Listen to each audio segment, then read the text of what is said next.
Here is a question most leaders won't answer out loud. If you vanished for 2 weeks, does your team move forward or do they wait for you? If they wait, you don't have a leadership problem. You have a system problem. McKinsey research found that leaders who fix it dramatically outperform everyone else by up to 21 times over 5 years. This video shows you exactly how. We have talked about Bernstein on the podium. We have talked about the identity shift and the 5 levels of developing people. But here is the part of Bernstein's story most people never know. He didn't just conduct orchestras. He spent decades building something much larger. His Young People's Concert at Carnegie Hall ran for 14 years. He created a television series that introduced classical music to millions of Americans who had never set foot in a concert hall. He trained conductors. He built educational programs. He shaped an entire generation's relationship with music. Bernstein didn't just perform. He built an institution. He stopped being the best musician in the room. He became the architect of rooms where musicians became their best. That is exactly what the Maestro Operating System is built to help you do.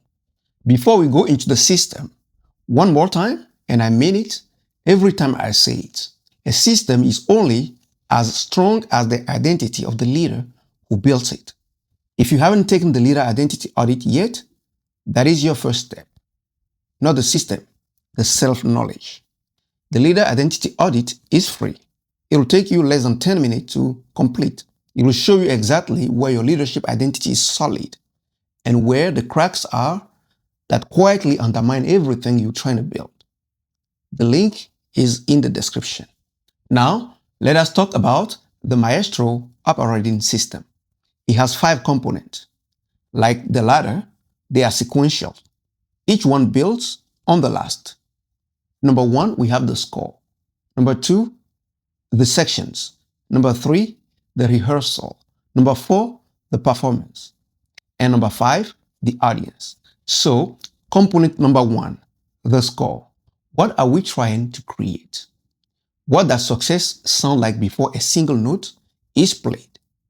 A conductor walks into every rehearsal having already heard the piece in their mind, the tempo, the dynamics, the resolution.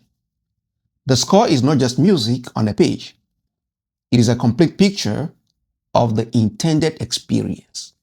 Before a conductor asks anything of the musicians, they are fully clear on where they are going. As a leader, your score is your vision, not a vague direction, not a mission statement on your wall. It is a felt sense of what success actually looks and feels like for your team, specific enough that anyone on your team could describe it without you in the room. If your team cannot describe the vision without you, you do not have a score. You have a direction, and directions require the person who gave them to always be present. But a vision without the right people in the right roles is just beautiful sheet music sitting on a piano. No one is playing, which leads to component number 2, the sections. Who owns what? And do they actually know it is theirs? That's very important. An orchestra is structured into sections. Each section has a principal. The conductor does not manage every individual musician. They lead the principals who lead their sections. If you are directly managing every person on your team, you are not conducting. You are a bottleneck with a job title. Netflix built their entire organizational model on clear ownership. For every significant area of work, one person has full accountability, not a committee, not a shared responsibility. One informed captain who has clear ownership. The leader sets context. Then he or she steps back. Your question here is simple. Does every area of your work have one clear owner? And does that person know without ambiguity that it is theirs?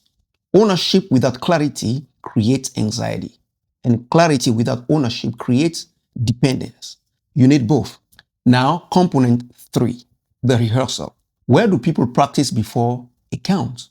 This is the most skipped component in leadership, and it is one that makes everything else possible. Orchestras do not perform without rehearsing, but most leaders expect performance level results on the first attempt. They hand someone a task, walk away, and are surprised when it comes back wrong.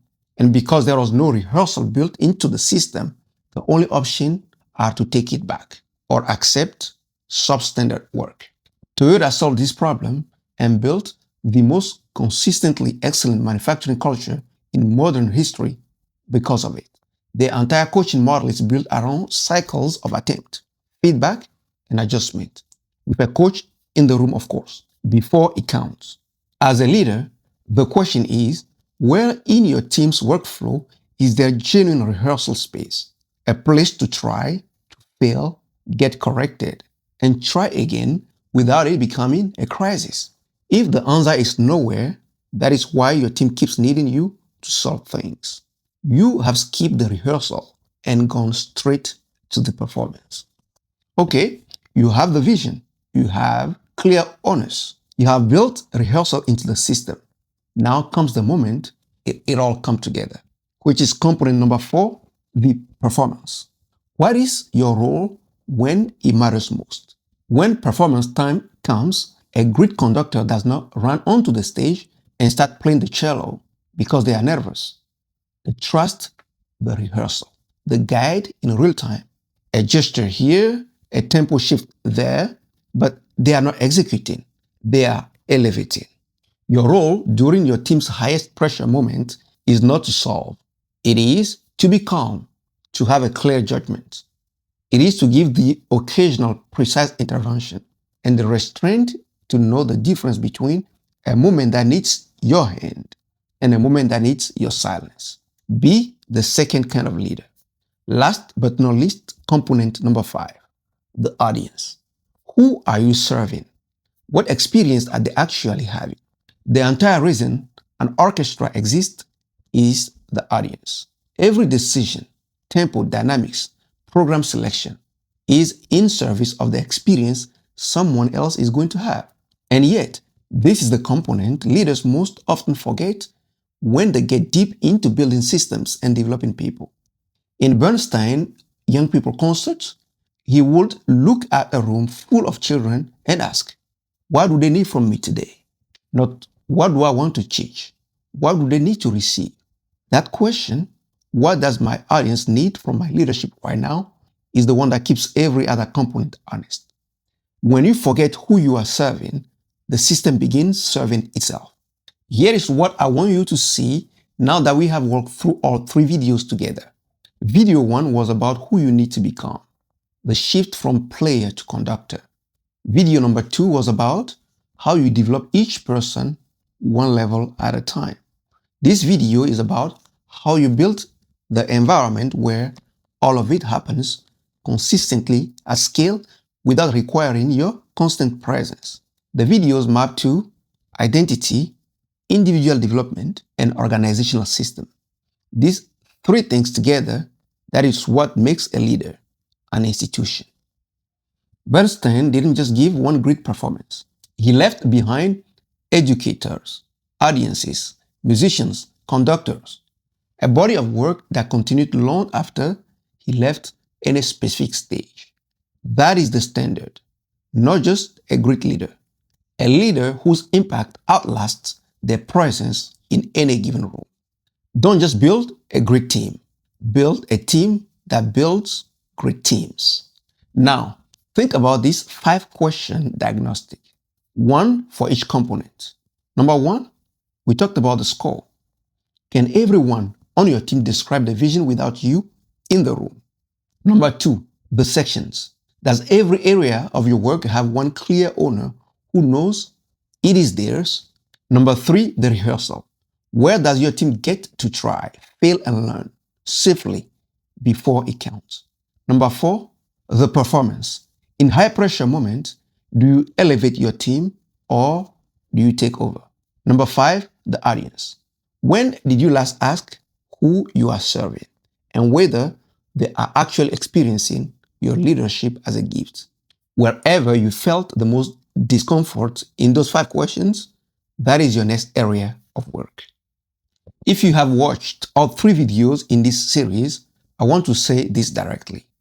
The fact that you are here means something. It means you are not satisfied with good enough. You are after something more durable. Leadership that multiplies, that sustains, that outlasts you in any given role or room. That work starts with identity. It deepens through how you develop your people, and is scaled through how you build your system. You now have all 3. If you haven't watched video number 1 yet, that is where everything starts. And the leader identity audit is in the description. Use it. It is the most honest 10 minutes you'll spend on your leadership this year. Thank you for watching. Go conduct something great. God bless.